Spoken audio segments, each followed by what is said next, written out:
अस्सलाम वालेकुम दोस्तों, मेरा नाम है लियो मिर्जा। हमेशा की तरह मौजूद है दाऊद और आप देख रहे हैं जिस वक्त क्रिकेट लवर अली शो को किसको देखना तो दूसरे लोग से बात करने जा रहे हैं। बात करेंगे जी आज आपके साथ टॉप क्रिकेट न्यूज का सेगमेंट आपसे शेयर करेंगे। नंबर 1 पे लोग से बात करने जा रहे हैं, जो हमारे पास अपडेट आ रही है वो आ रही है जी, बड़ी खबर आ रही है पेशावर ज़ल्मी के फैंस के लिए। ज़ल्मी क्या कहानी है भाई, क्या खुशखबरी है। फाइनल से पहले बड़ी खबर आ गई है, वो आप लोग से शेयर करेंगे। बात करेंगे लबुशेन के हवाले से, जिन्होंने सैम यूब को लेकर एक स्टेटमेंट दिया है, क्या कहा है वो आप लोग से शेयर करेंगे। सरफराज अहमद ने बात की है, बड़ा लोग उनको क्रिटिसाइज कर रहे हैं, जो साबिक खिलाड़ी हैं। उनकी कोचिंग को लेकर हमेशा ही हमने देखा सरफराज अहमद तो बिला वजह क्रिटिसिज्म शुरू कर देते हैं, लेकिन उन्होंने जवाब दिया। क्या कहना है उनका वो आप लोग से शेयर करेंगे, बाबर के बात करेंगे। और जो एक और खबर आ रही है वो आ रही है शकीब उल हसन के हवाले से। उनका बड़ा स्टेटमेंट आया भाई बांग्लादेश टीम को लेकर। क्या स्टेटमेंट आया, वर्ल्ड कप से बाहर होने को उन्होंने क्या करार दिया, उस पर गुफ्तगू करेंगे। और इंडिया के एक प्लेयर है रेयान पार्क, वो जो है वेपिंग कर रहे थे ड्यूरिंग आईपीएल, ये क्या कहानी है वो भी आप लोगों से शेयर करेंगे। तो अगर आप हमारे चैनल पर नए और पहली बार आए, चैनल को सब्सक्राइब करें, साले के बारे में बात का खास करते हैं। नंबर खबर के साथ जो हमारे पास आ रही है, तो जो नंबर खबर आ रही है वो हमारे पास यही आ रही है कि नाहिद राना, जिनका बड़ा अहम रोल रहा पेशावर ज़ल्मी के अंदर, बड़ी मेन विकेट्स जो है नाहिद राना लेकर चले जाते थे, और पेशावर ज़ल्मी को यहां तक लाने में कहीं ना कहीं नाहिद राना का भी बड़ा अहम किरदार है। और वो चले गए थे, आपको याद होगा कि न्यूजीलैंड सीरीज खेलने के लिए चले गए थे, जहां वो ओडीआई में सिलेक्ट हुए। एक मैच में उन्होंने 5 विकेटें भी ली और बड़ी कमाल किस्म की बॉलिंग के जोर जो है वो अगेंस्ट न्यूजीलैंड दिखाए।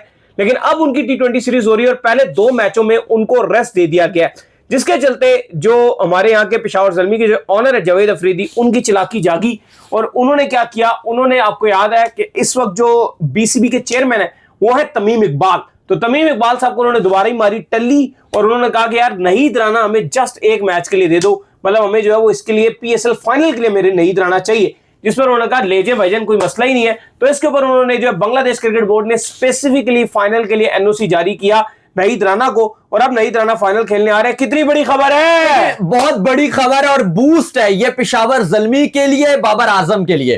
क्योंकि हुआ यह था कि बांग्लादेश ने कहा कि नाहिद राना को हम पाकिस्तान और बांग्लादेश के अगेंस्ट जो टेस्ट सीरीज है उसके लिए तैयारी के लिए हम टी20 सीरीज भी नहीं करा रहे, न्यूजीलैंड वाली, और पीएसएल में भी नहीं भेजेंगे। टी20 पहले 2 में रेस्ट, ठीक है, वो आखिरी में भी अब नहीं खेलेंगे। लेकिन हुआ यह था कि कहानी ये बन गई कि जो जावेद आफरीदी थे, ज़ल्मी फाइनल में तो चली गई क्योंकि 2 का तो आ गया शेड्यूल, और अब तीसरा का भी, क्योंकि जो सेकंड टी20 था वो बारिश की नजर हो गया, न्यूजीलैंड और बांग्लादेश का वो नहीं हुआ, और थर्ड में भी जो ये नाहिद राना है उसमें भी उनका नाम नहीं है, उसमें भी वो पॉसिबल तौर पर नहीं खेलेंगे। लेकिन अली साहब, जो एक बड़ी खुशखबरी आ रही है पेशावर ज़ल्मी के हवाले से वो ये है कि जावेद आफरीदी ने फोन लगाया नाहिद राना, आपके जो तमीम इकबाल है, और उनसे रिक्वेस्ट की कि नाहिद राना को आने दीजिए। आपको पता है कि जो बांग्लादेश क्रिकेट बोर्ड के प्रेसिडेंट है तमीम इकबाल, वो ज़ल्मी के लिए खेलते रहे हैं भाई, वो ज़ल्मी के अंडर खेलते रहे हैं और जावेद आफरीदी से बड़े अच्छे ताल्लुकात थे। तो फाइनली उनकी रिक्वेस्ट मान ली कि इससे पहले भी जब खिलाड़ियों को ओडीआई सीरीज के लिए जाना था तो ज़ल्मी के जो ऑनर जावेद आफरीदी हैं, उन्होंने एक मैच के लिए शरीफुल इस्लाम और नाहिद राना इन दोनों को रोक लिया था, और हमने देखा था कि एक एक्स्ट्रा मैच खेल के गए थे। लेकिन जब वो वहां पर गए तो फिर बीसीबी ने एक डिसीजन ले लिया। लेकिन अब फाइनल के लिए आ रहे अली साहब, पेशावर ज़ल्मी वैसे ही थोड़ी सी बॉलिंग में उनको एक फास्ट बॉलर चाहिए था और थोड़ी कमी नजर आ रही थी, तो ये बहुत बड़ी गुड न्यूज है बाबर के लिए और ज़ल्मी के लिए। बिल्कुल जी, बहुत बड़ी खबर है और जबरदस्त खबर है कि नाहिद राना ज्वाइन कर लें। खैर, इसके बाद जो अपडेट आ रही है वो आ रही है लबुशेन के हवाले से। तो लबुशेन ने दाऊद साहब सैम यूब के हवाले से एक स्टेटमेंट दिया और उन्होंने कहा कि सैम यूब अब बच्चे नहीं रहे। देखें, बिल्कुल ये एक बहुत बड़ा स्टेटमेंट है। मार्नस लबुशेन ने कल प्रेस कॉन्फ्रेंस में एक बात बोली जब वो जीत गए और इनकी टीम क्वालीफाई 2 के लिए क्वालीफाई कर गई, तो उस पर उन्होंने एक बहुत बड़ा स्टेटमेंट दिया। और वहां पर उन्होंने सैम यूब के वाले से जब सवाल था उनकी फॉर्म वगैरह को लेकर, तो उन्होंने कहा कि वो किड नहीं है, वो बच्चे नहीं है, वो एक सीनियर खिलाड़ी है, एक्सपीरियंस खिलाड़ी है। प्लस उन्होंने कहा कि हमने उनको ट्रस्ट दिया हुआ है सैम यूब को कि आप चाहे सब मैचेस में भी फ्लॉप हो, हम आपके ऊपर ट्रस्ट शो करेंगे, हम आपको खिलाएंगे, और हमें पूरी उम्मीद है कि आप एक मैच में आपकी फॉर्म आ गई तो आप हमारे लिए एक मैच विनर साबित हो सकते हो। बॉलर से वो एक ऐसा बॉलर हो, वैसे ही काफी कुछ करके दे रहे हैं। बैटिंग उनकी फॉर्म नहीं चल रही, कल भी हमने देखा कि सिंगल लेके 15 बनाए, रन उनसे नहीं बने, ओपनर थे, फिर 3 पे कर दिया, 3 में भी कुछ नहीं हुआ, 4 पे कर दिया, 4 में भी ऑलमोस्ट मां सदाकत और उस्मान खान ने डिस्ट्रॉय करके रख दिया था कल मुल्तान को। लेकिन वहां पे भी हमने देखा कि सैम यूब बस सिंगल बनाने में ही बड़ा मुश्किल से वो सिंगल ही बना पा रहे थे। लेकिन लबुशेन का मानना यह कि हमने उनको ट्रस्ट दिया हुआ है और कहा है कि आप हमारे पक्के खिलाड़ी हैं, एक आपका मैच से दूरी और आपकी फॉर्म जो है वो आ जाएगी और हमारे लिए बड़ी इंपॉर्टेंट रहेगी। लेकिन साहब, आपको नहीं लगता अगर इतने मैच में फॉर्म नहीं आई और साइम अयूब को अगर आप हर नॉकआउट मैच में भी चांस दे रहे हो, उससे बेहतर है कि आप शर्जील को चांस दे दो, किसी ऐसे बैटर को दे दो जो आपको लगता है कि यार कुछ ना कुछ कर तो देगा। क्योंकि साइम अयूब ना बड़े पक्के हैं, जब वो परफॉर्म नहीं करते ना तो ऐसा नहीं होता कि हम कहते हैं कि तुक्का चल जाएगा, एक मैच में शायद वो रन बना दे। वो इतने पक्के हैं कि वो किसी मैच में रन नहीं बनाते। और ये हमने एशिया कप में देख लिया, वर्ल्ड कप में देख लिया कि एक भी मैच उनका नहीं आया। होता है ना कि बंदा कहते हैं यार 10 मैच खेले हैं, चलो एक तो अच्छा आ ही जाएगा। वो इतने पक्के हैं, एक भी उनका अच्छा नहीं आया, ना एशिया कप में आया ना वर्ल्ड कप में आया। और जब हल्की फुल्की मैच चल रहे होते हैं उनकी फॉर्म भी आ जाती है। और अब तो क्वालिफायर 2 है, यानी कि नॉकआउट है, जो हारी वो बाहर हो जाएगी, जो जीती वो फाइनल में आ जाएगी। तो थोड़ा सा लेबुशेन को और सोचना पड़ेगा। लेकिन एक चीज है कि हैदराबाद में जब से मैक्सवेल आ गए हैं, थोड़ा सा वो कॉन्फिडेंस उनके पास बढ़ गया और अब वो इतना डिपेंड भी नहीं करते साइम पे कि ठीक है वो रन नहीं भी बनाते, चलो बॉलिंग तो कर ही देंगे, हमारा काम चल रहा है।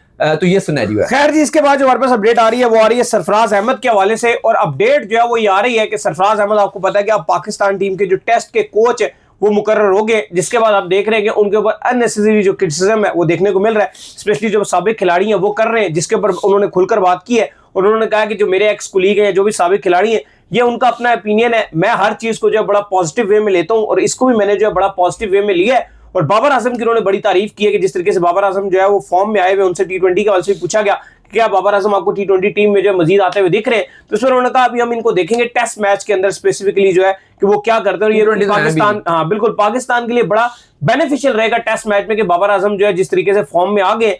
तो सरफराज अहमद तो बड़े पूरी उम्मीद है जी। देखिए बिल्कुल, उन्होंने बाबर आजम को बड़ा प्रेस किया और उन्होंने कहा कि पुराने वाला बाबर आजम जिस तरह से पहले बाबर खेलते थे उस तरह से टेक्निक में आ जाना, टेक्निक वाइज बड़े सॉलिड है, रेड बॉल में हमें उनकी बड़ी जरूरत है।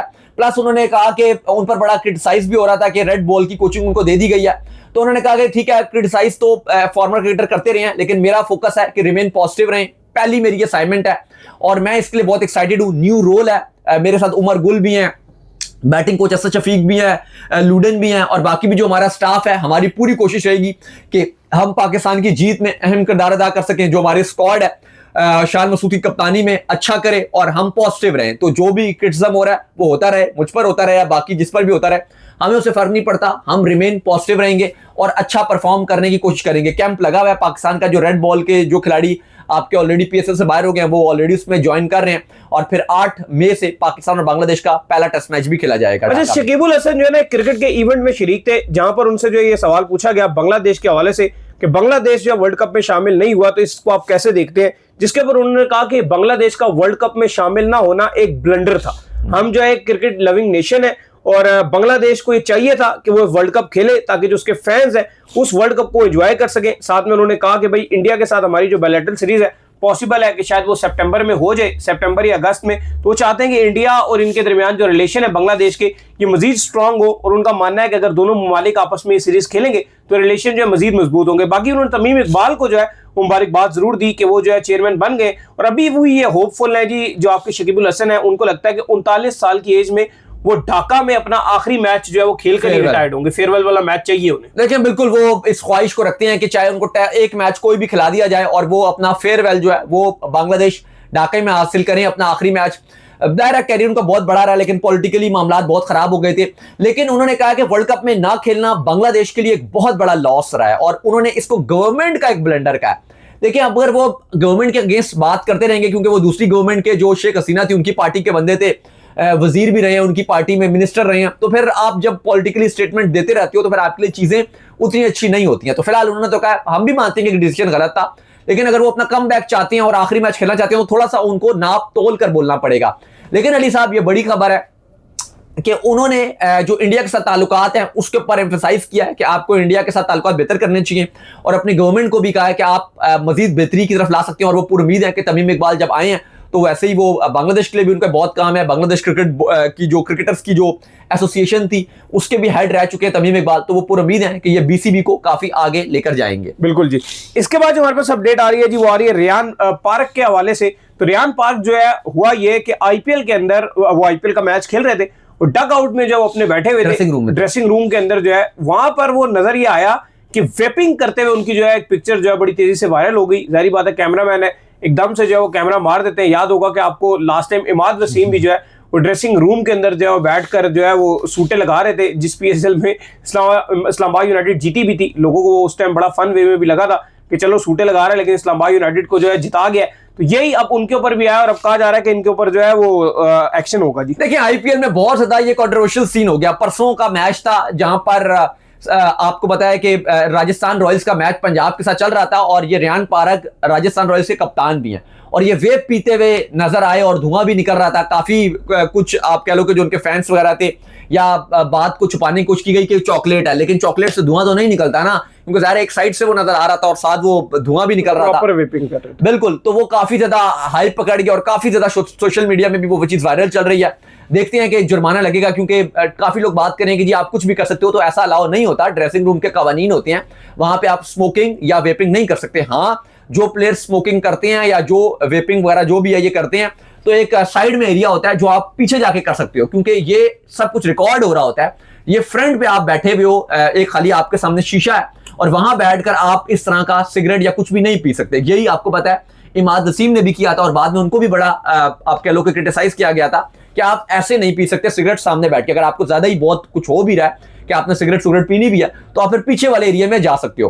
तो ये काफी ज्यादा आईपीएल इस नेगेटिव खबर को लेकर चर्चे में है। तो चलिए, उम्मीद करते हैं आज हमारे शो आपको आएगा पसंद आए। तो वीडियो को लाइक कीजिए, हमारे चैनल को सब्सक्राइब कीजिए, साथ लगे बेल आइकन को बजाइए। एक और काम कर लीजिए, वही कर लीजिए, हमारे फेस पेज को फॉलो कीजिए, लिंक डिस्क्रिप्शन में मौजूद है। आप सुनते हैं नेक्स्ट वीडियो, तब तक के लिए अल्लाह हाफिज़, ख्याल रखिएगा।